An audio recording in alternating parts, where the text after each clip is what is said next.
welcome to the Sermonary podcast. I'm your host, Josh Taylor, and I am here with my good friend, Jack Hester. Jack is the teaching pastor at Mars Hill Church in Mobile, Alabama. You've met him before on some previous episodes. And today I have Jack here talking about some practical tips for public speaking. Jack, obviously you preach every single week pretty much, and you have been for, I don't know how long, 25, 30 years? Yeah, going on that. Yeah, 25. Yeah.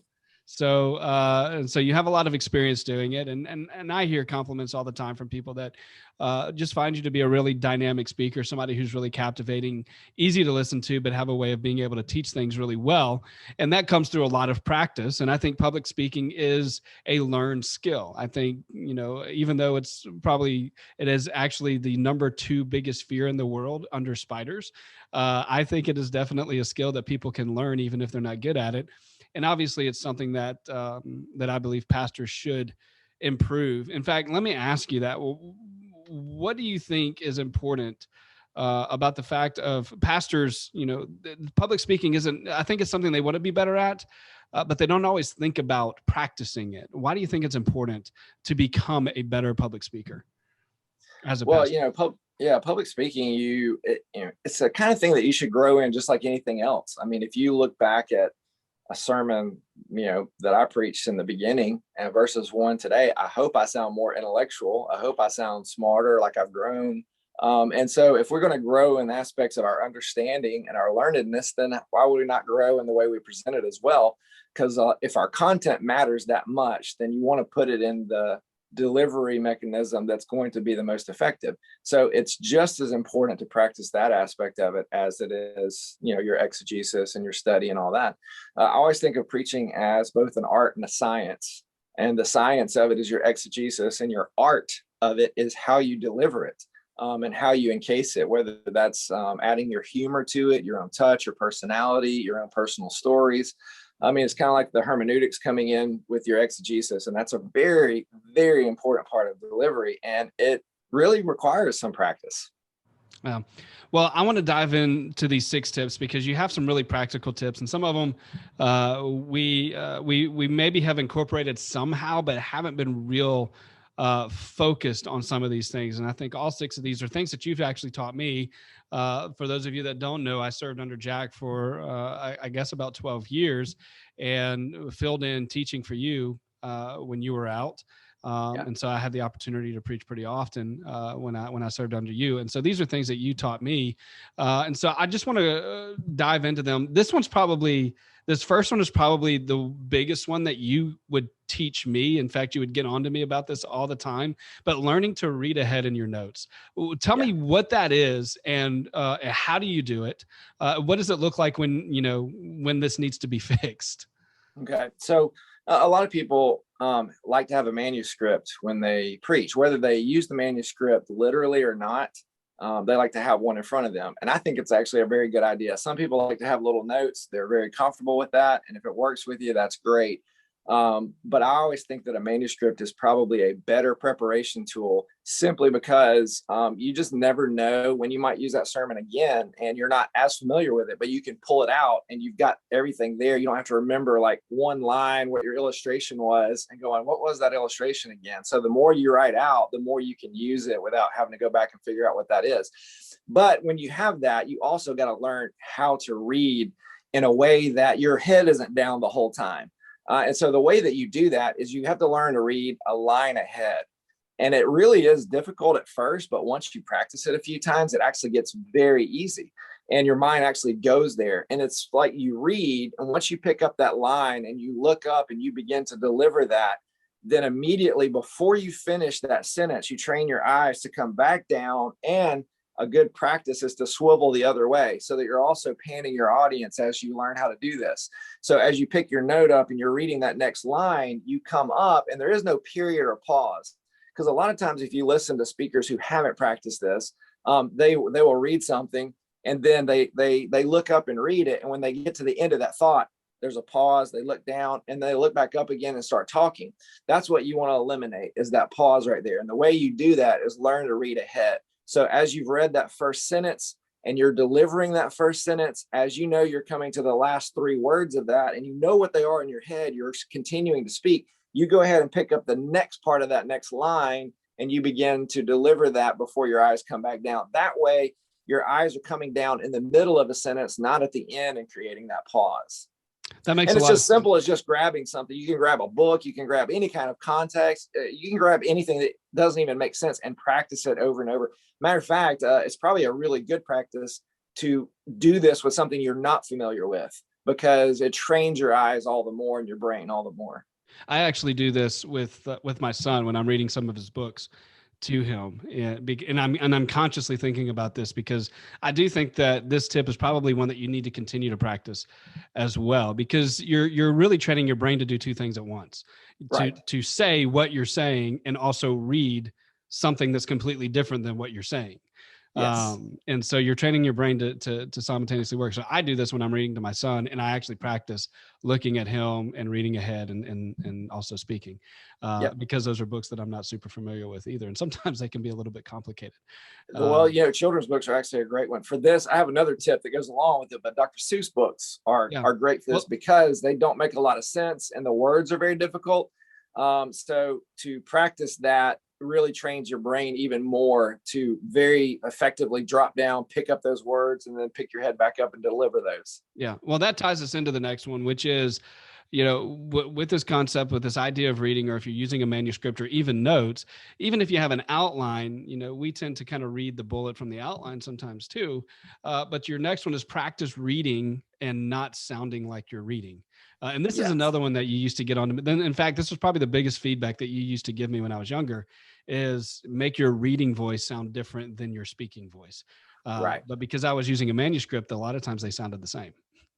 Well, how many times have you heard a guy who's speaking on stage and the guy, and you just sit there and think, he doesn't sound anything like that in person. And it's almost like they have a preachy voice and then they have a conversation voice And then the worship leader and voice. a worship leader voice. Worship leader. Praise the Lord. That's right.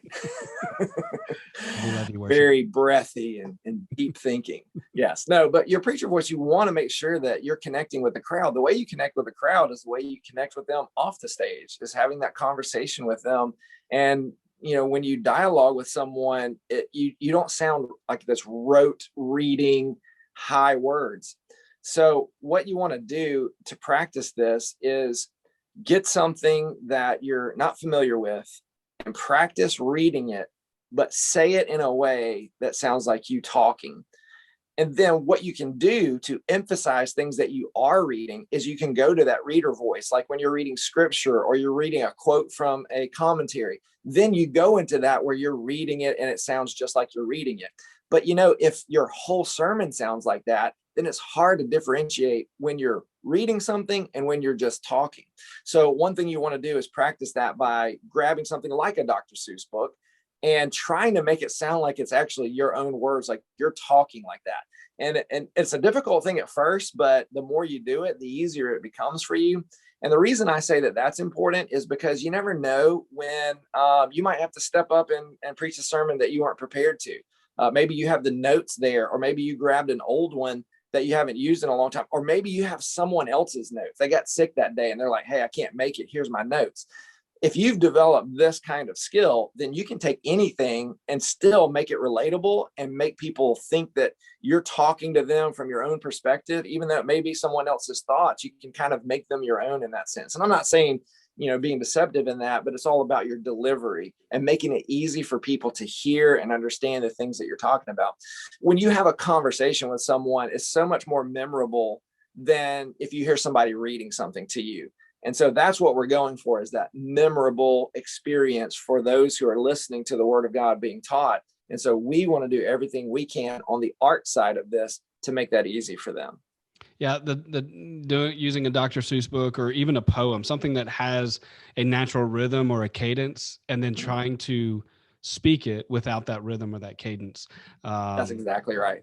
And not only that, that's a really good point of trying to take out the rhythm and cadence that you would naturally find in something like that. But, don't be afraid to also paraphrase as you go. I mean, that's a really good skill to develop as you read it. I don't like green eggs and ham. I don't like them, Sam. I am. You might instead, as you develop that skill, you'd be like, I don't like green eggs and ham. I don't like them in a boat. I don't like them with a goat. I don't like them anywhere. I don't like them here. I don't like them there. See, that sounds more like me talking than if I was to hit that cadence and hit all of those rhymes.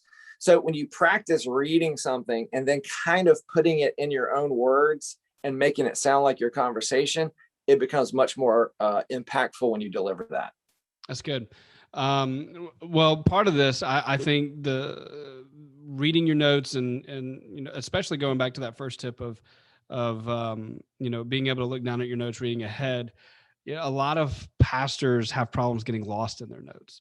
And so one of your tips is color coordinating your notes, so that one, I guess, where you are and what kind of content you're preaching. Tell me a little bit more about that. Yeah, so this goes all the way back to when I first started, back in before we really even used computers and online software and stuff to create sermons.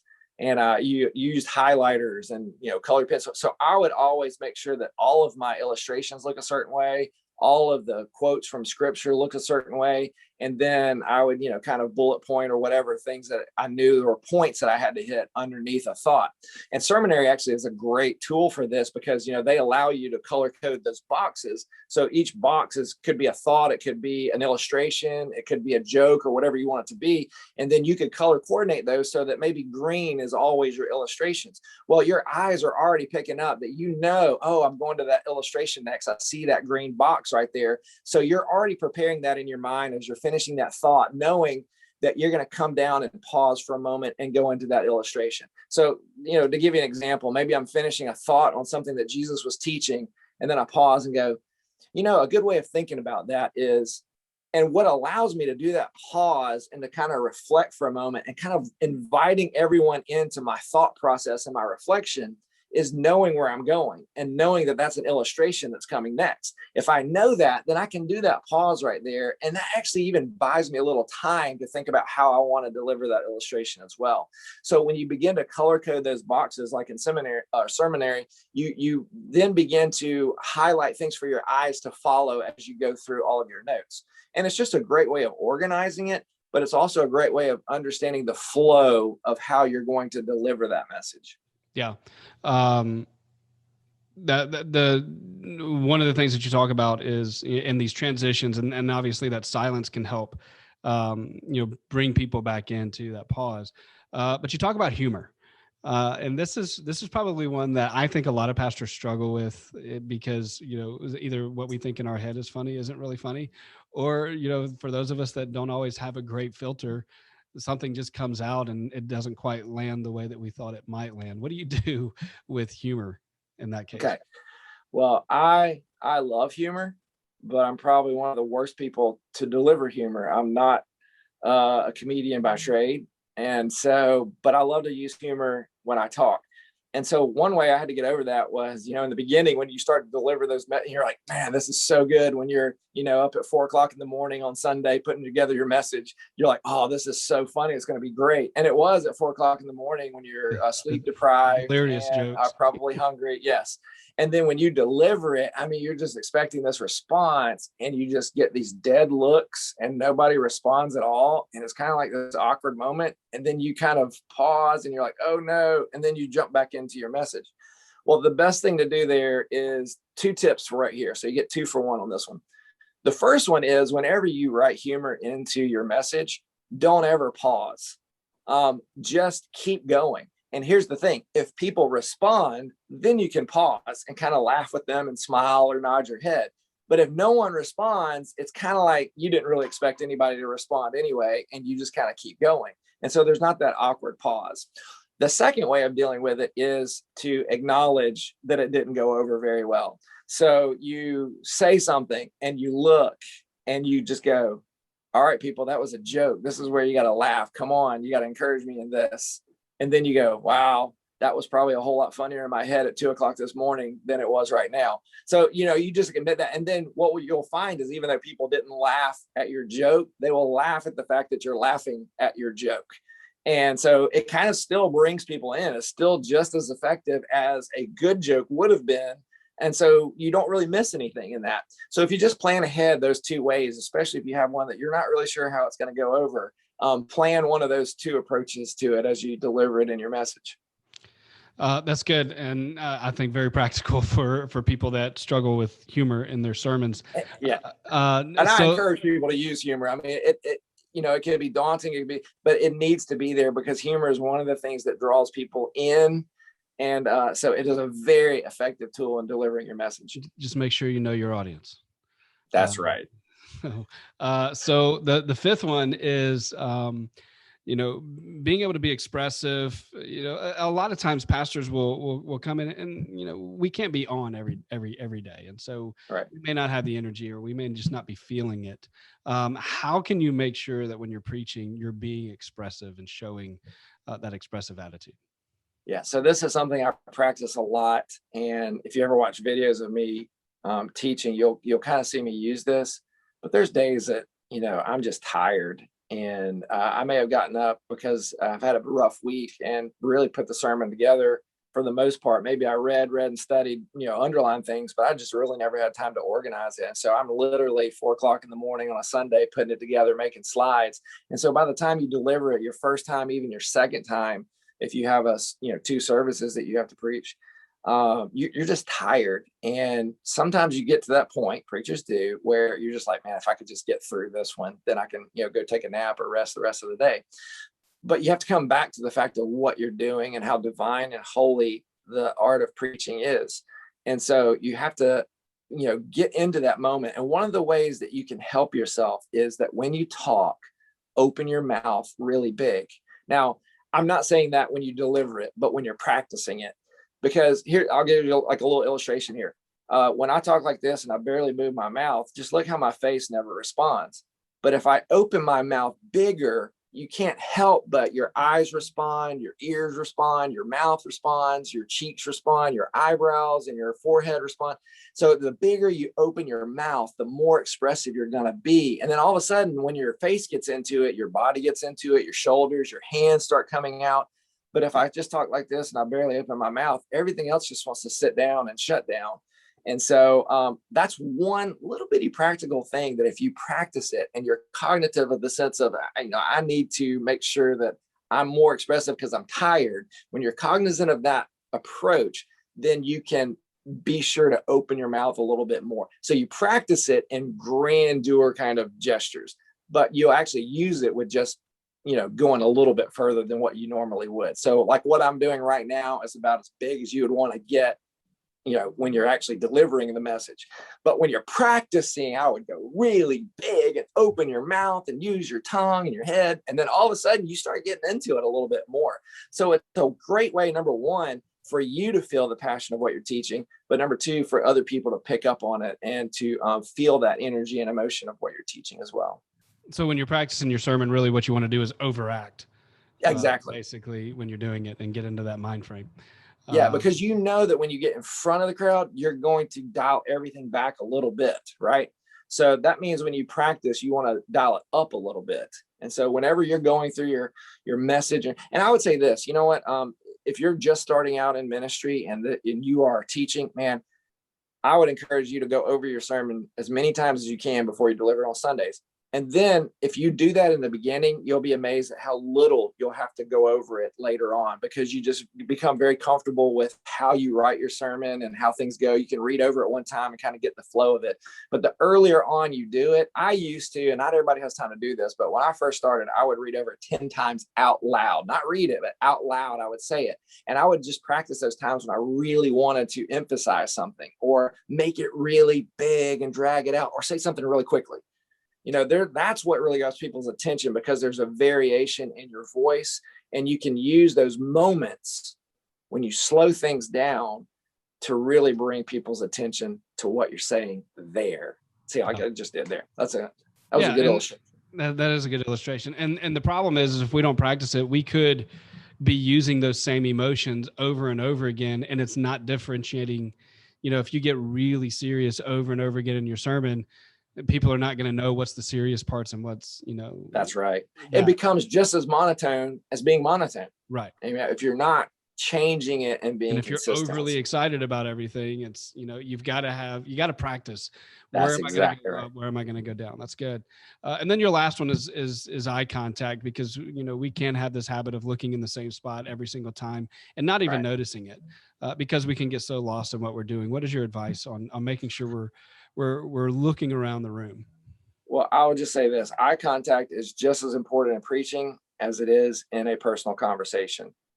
We all had those teachers in college who we know why they're teachers, because they had the most awkward social skills. I had one teacher that he would look from up the ceiling and he would look this way. He'd never look you in the eye. He would I had never one look at that the would always stare students. at the Adam's apple. It was weird. I mean, we've got those awkward people that we all are familiar with, or even that guy that's at your church, and he just looks all around. He don't look you in the eye, or he's constantly looking away. But that person when they're looking right in your eye, and you feel like I have their attention. They're really paying attention to me and listening. Or as they're talking, they're looking right at you and they have your attention. Well, eye contact is important in preaching as well. There's a little trick to it though in preaching, because you can't have eye contact with everybody in the room. And the beauty of it is you actually don't have to have eye contact with anybody in the room. It just has to look like you are. And so you can actually look over the top of people's heads. So if you're preaching in the same place all the time, so in other words, same auditorium, same church, whatever it may look like, especially if you have one that kind of goes out. So in other words, you've got people on this side and people on this side. What I teach myself, and what I tell people to do is go ahead in that place and pick a spot over to your left, pick a spot right in front of you, and pick a spot over to your right. And this is helpful if you have cameras. I mean, if your church is like, doing a pretty big kind of production of your online streaming, so you got multiple cameras, then that's what you want to look at. You want to look at where those cameras are in those general directions. But if you don't, just pick any kind of direction, any kind of spot on the wall that's just above people's heads. And what you want to practice is, as you're doing that, practicing in your house or whatever, envision those spots on the wall and look up and make that point over here, and then kind of look back down, and then come back over here, and then look back and look up ahead, and then learn to even move while you're talking. So I might be looking ahead, and as I finish the sentence, I'll look back to this other spot. It just trains your brain to not talk to the same group of people the whole time. I think we've probably all been in that place before, where we have a speaker who actually is very good, but we never felt like he was talking to us because he kept talking in the same direction or the same group of people. I struggle with this in the auditorium that we have, because for whatever reason, I don't want to turn really strongly to my right. I do very good with my left. I do very good in front of me, but I have to be very disciplined to turn my body to my right and to talk in that direction. So it's all about being disciplined, and it's all about picking out those spots and making sure that you're talking to all of those spots. And you'll be amazed at how many people feel like that you are making eye contact with them. Just because you're looking in that area and you're looking over the top of their heads. I think that's good. And I think what I would encourage everybody that's listening to this is to take this list of 6 things. So learning to read ahead, practice reading and not sounding like you're reading, coordinating your notes, using humor, opening your mouth really big, having that energetic, expressive demeanor, and then eye contact, and making sure your eye contact is good. Taking those things, those 6 things, writing them down, and then for the next few weeks, if you can video your sermons, many of you are already doing this anyway, and review it, like go back and watch yourself and evaluate yourself on those 6 things, probably really 5 things, because the color coordinating you couldn't really evaluate on the video. But are you doing those things well, or where can you improve? I think going back and watching yourself is probably the best way to improve your public speaking skills. Yeah, and I would encourage, like, Sermonary has a great setup for preaching from your iPad. And one of the things that also is less distracting is that turning of pages. So when you can flip your notes and no one knows that you've turned that page, that helps you all the more. So if you could actually consolidate all these things into that one program, so you got things that are color coded, where you're going, you've learned to pick your head up and go in this direction. Something like Sermonary really helps you to pull all those things together into one kind of approach. And then you practice that over and over again. And you'll be amazed at how more comfortable you'll feel with something like that in front of you. That's awesome. You don't even work for Sermonary, and you I know. giving it a shout out. That's exactly Appreciate right. that. But yeah, you're right. I mean, preaching from my iPad changed a lot of things for me. One, because it didn't take me so long to print out my notes and get them in, because I would put them in my binder and paper clip them and all those kind of things. But it made preaching, I would go through and practice my sermon, and I could easily edit because there were things I wanted to say better, or I missed something, or wanted to emphasize something, and so I could go in and edit it, and made things a whole lot easier. So I do agree that preaching from your iPad really is a game changer. Whether you're using Sermonary or something else, I highly recommend Sermonary. But yeah, I think that turning that page can be a little bit more distracting, but just the practicality of and it's just consolidating into that one, everything into that. It just makes it easier to practice so much easier. Well, thanks, Jack, so much for sharing those tips with us. And I know we're going to have you on in the future again. You've got a book that you're working on that I'm really excited about, having to do with the topic of pastoral burnout, which is something that we've been talking about a lot. And so when that book releases, we're going to have you back on here to talk through that. And some stuff that you're putting together, some resources that you're putting together for pastors that are dealing with pastoral burnout or want to avoid having to deal with pastoral burnout, because it's a real I'm telling you, it's an epidemic in our culture, and with the way things are going in our culture, it's only going to get worse. So we got to be proactive on that. So I will look forward to that. Cool. Well, thank you so much, and we'll see you next time. Thank you.